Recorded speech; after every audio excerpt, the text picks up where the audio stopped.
Okay, so we're going to be doing more with value, but now we're going to think about the different kinds of value. So value just means the lightness or darkness of a color. That's kind of just the broad term of it. And then what we're going to do is we're splitting it up into different kinds of value. So what we're going to do, first one's tint, and that means it's color plus white. And then a shade is color plus black, and tone is a color plus gray.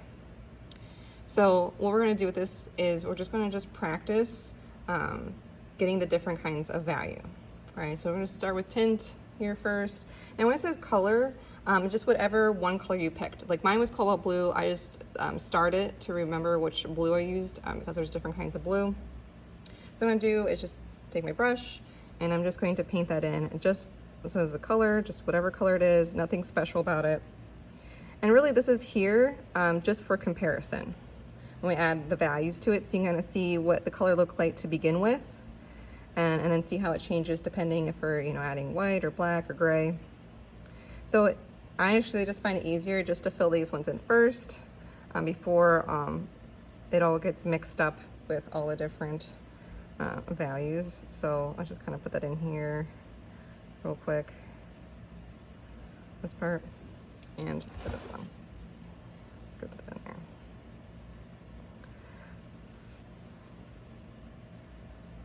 Okay, so that one's that.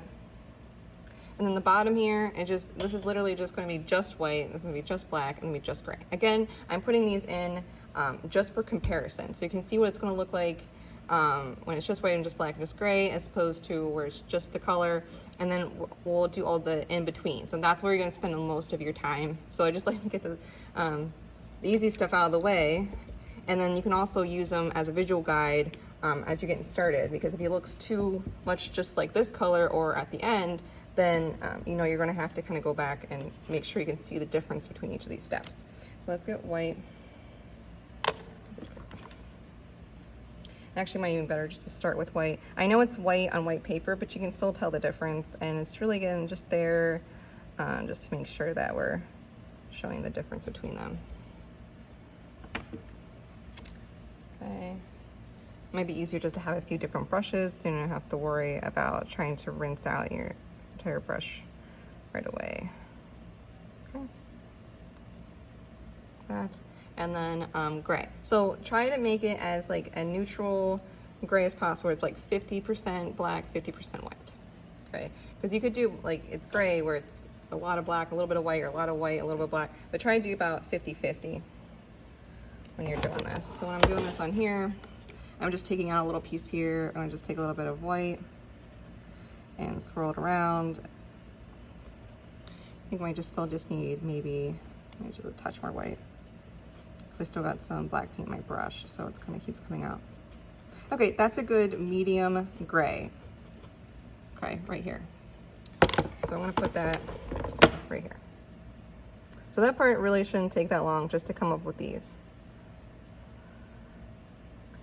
Okay, so I'm gonna go back to the tint. Now, how you wanna do this is really up to you, whichever you find easier. It might be easier to start with white and then just keep adding just a little bit of color. How I wrote it on here is I start with the color and then I add a plus white, and then what this color was, then add even more white, and then even this one add more white.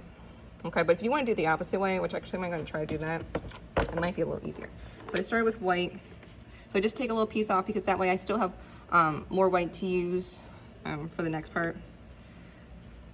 So since I'm going to start at the bottom, I add a little bit more white, and then remember, just add just a touch of color. So I'm going to just start with this, a little bit of color, mix it in, and it should be just enough to change it. Maybe just a tiny bit more, just so it's a little bit more obvious. Okay, and then just make sure you're really mixing it up. So you have little globs that didn't get mixed in. Just trying to get all of it, so it doesn't have that marble effect. You want it to be like a solid color there. Okay. So I'm gonna put that here. And then once you put it on, sometimes it looks like it should be good enough. And then when you put it on the paper, you're like, oh, that's not enough of a difference. But that's good. So you definitely feel like it's still really, really light. It's definitely lighter than that. Okay, so next one here is we're just gonna add just a little bit more color. So I'm gonna go back to the blob I kind of made right here and just take a little bit more paint from over there, mix it in, and it should be enough to see a difference. So I could stretch this out into even more different little in between value shapes, but it's really just to kind of get the idea of it. And I want each step to feel very different. Okay, so that's definitely a little bit more blue than this one, so we're good. And it's still not as just blue as this one, so that's what you kind of test. Like every time you put it down, make sure that you can definitely see a difference. Okay, all right. And then this one, I have some more here, and I mix this in.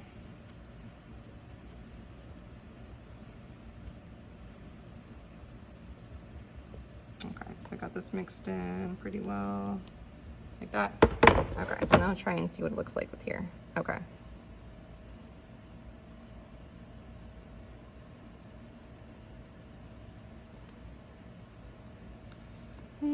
It's still a little close. I'm gonna add just a little bit more blue,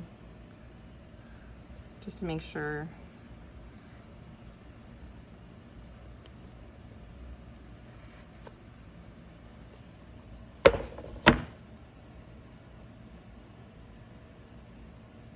Okay, looks good. Okay, so as you can see, there's very distinct steps between. Okay, and now I'm gonna go on to black. Now I think that might be easier the opposite way, is where how I wrote it down at the beginning, is you start with the color and you slowly add just a touch of black. Okay, because black is kind of takes over, so you might just kind of keep just a little bit at a time. So I'm gonna start with a smaller brush this time. Okay, so I got this. Again, I'm gonna start, you have this whole palette to use, so you know you can just kind of, I'm just gonna plop some over here. I'm gonna start with a lot of color, so you don't have to keep mixing in the color back in, and then just a little bit of black. That might even be too much, just a tiny bit. You're also gonna use the end of this to mix, so if it's giving you a hard time, I tend to always mix with my brush, but if it helps, you can also mix with this, the end of it. Okay, so let's see how that looks with just a little bit of black. Okay, so you definitely see the blue still, so that's good. And you can tell it is a little darker than this one.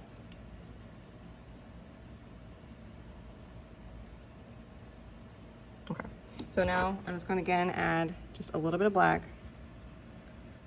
I feel like I made a little too much black. Because if you accidentally feel like it just is too much, you can always put more color back in. Let's see how this one looks. Okay, so it's definitely darker than this, but you can still see the blue in it.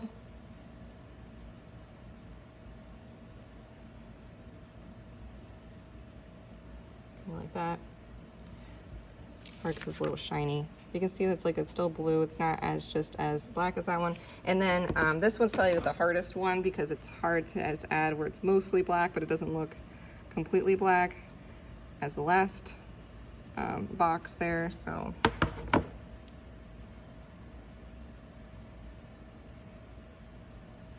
yeah.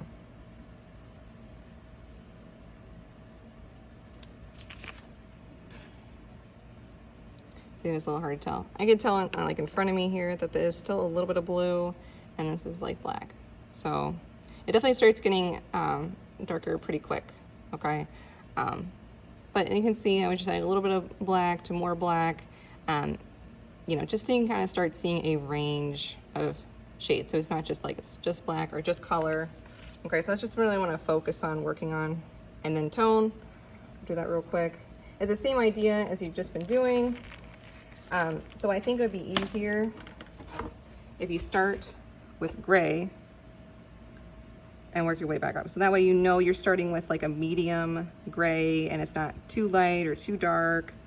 It's just like that in between one.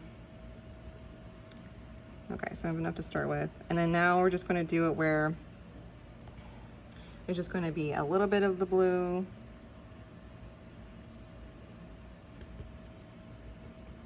Where it's just enough so you can see a little bit of that, where it looks kind of bluish gray, basically.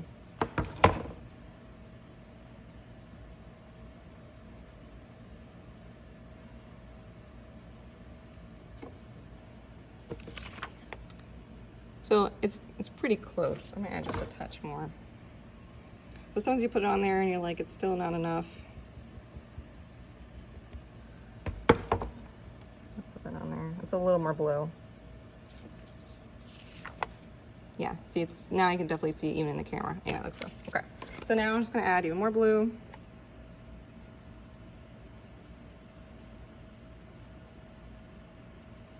Okay, you definitely see it's coming more of a color now and less just being gray.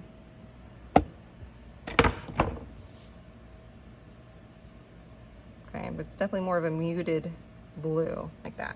Okay, and now last one, which should be mostly the color, so I'm just gonna swirl it over here because I have a lot of paint on my brush already, and it's just gonna be a little bit of gray. So really, whichever is easier for you, if you want to start from the color and then either add more black or gray or white, or start from the bottom and work your way up.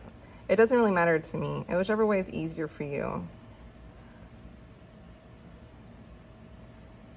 Okay, so then it's a little shiny, but this definitely looks more blue, it's becoming more gray, pretty much almost gray, and that's completely gray. Okay, there you go.